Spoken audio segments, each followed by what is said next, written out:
Hey guys, it's Tylea, and I'm the founder of Thundress. This is a quick recap of the review I did on eco-friendly and coochie-friendly period products. So the first thing I talked about on the blog was tampons. I think probably if you're watching this, you've seen a tampon before. I don't even really need to do this, but for those of you that have never tried the organic tampons before, I wanted to show you what they look like.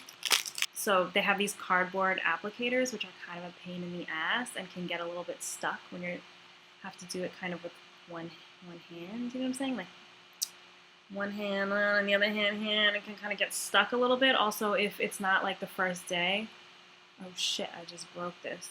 So if it's like your first day, it's probably fine. Your second day, it's fine. But when your flow starts to get lighter in the end of the week, it can be kind of like dry, and that's not really a great feeling. So these are really good, but I don't love them when I don't have a heavy flow. In general, I don't really wear tampons that much anymore because I kept getting yeast infections and other things, and my doctor told me I should chill out on the tampons, and I did, and I felt better. But these are always good. I have a whole box of them around, and I like the Nature Care kinds, but there's a bunch of other brands that are good too.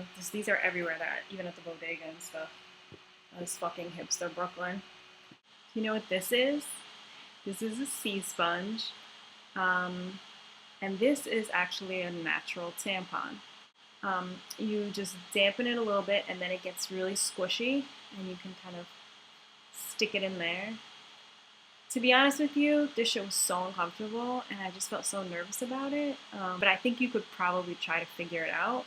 It freaks me out. If you do want to use this sea sponge thing, what I recommend is figuring out how to tie a string in here, because otherwise there's something to pull out. So the tampons have the strings.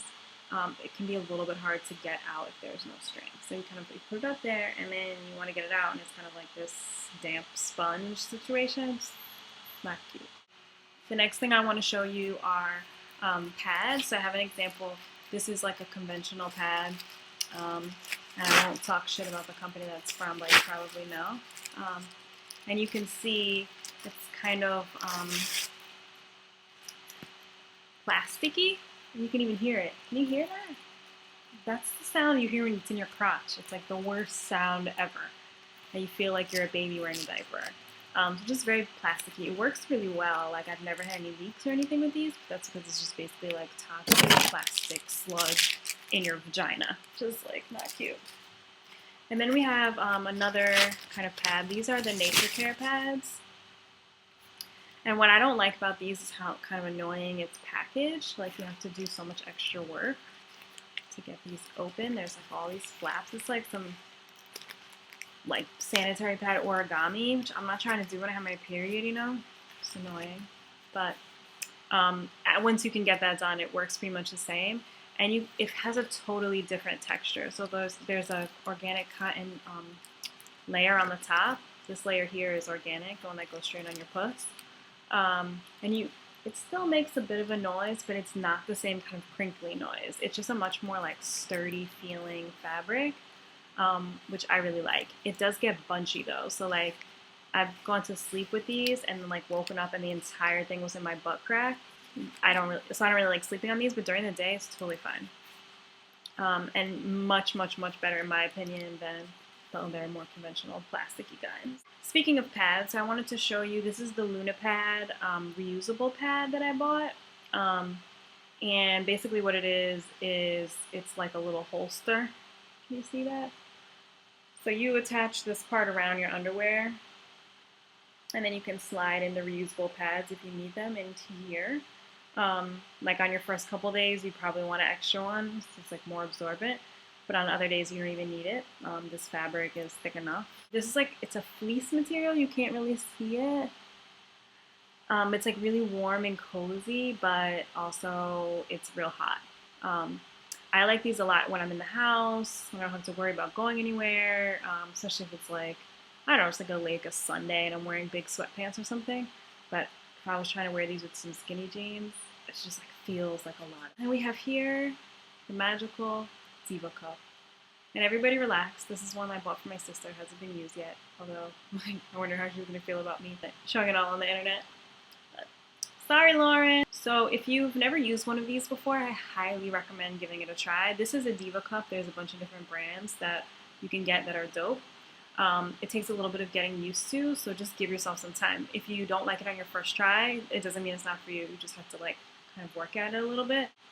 So basically you just put this in and it goes into your vaginal canal, and it doesn't even go that high up, but somehow they've figured it out so this thing suctions real good and it doesn't move and you don't feel it. I don't even know how that's possible, but it is somehow. So basically the weirdest things about this are getting it in and getting it out. Once you figure that out though, it's fine. It's just the process of getting used to it that's kind of weird. You have to put it in like this, like it's a little taco, basically. And you kind of put it in, and it's going to be a little bit hard to keep it in a taco form. You're going to have to kind of, like maybe get in there a little bit more than you're used to. Not a lot, but just like a little. But anyway, you put this in here like a taco, and then you let it go. And then what you want to do is you kind of want to rotate it a little bit so that it like gets a good suction. So you don't just put it in and leave it there. You kind of got to put it in and then rotate it a little. And then you can kind of feel it like suctions into place. Just sort of strange, but it works. And then getting it in isn't as hard as getting it out. Getting it out, definitely you have to get used to it. So basically what I think of it is like unscrewing a squishy light bulb. So you're going to be kind of rotating it, and then at the same time pushing your Kegel muscles, your pussy muscles out, and those two things at the same time, so twisting and then pushing, and it will just come out. And you're gonna think like blood just kind of come gushing everywhere and comes spilling out of this cup. And you'll be so surprised to see how little blood is in this cup. It's like amazing. I don't even understand how it feels, like just gushes and gushes of blood, but then it's like this little tiny amount. I don't know. Last but not least, I've got these period underwear. These are the ones my friend Joanne brought me from Korea because she's so awesome. They're just regular underwear, but they're reinforced with some sort of, I don't know, some kind of other material here. I don't know what it is. I haven't tried it yet, but I'm interested in it. And there's a bunch of these kind of underwear out on the market. I think a lot of people use them for backups, but also are good for like your last day when it's not a lot, and you really shouldn't be using a tampon if you don't have a lot of blood. These are the Thinx underwear that I bought. These worked really well. Like I said, they're not very stretchy.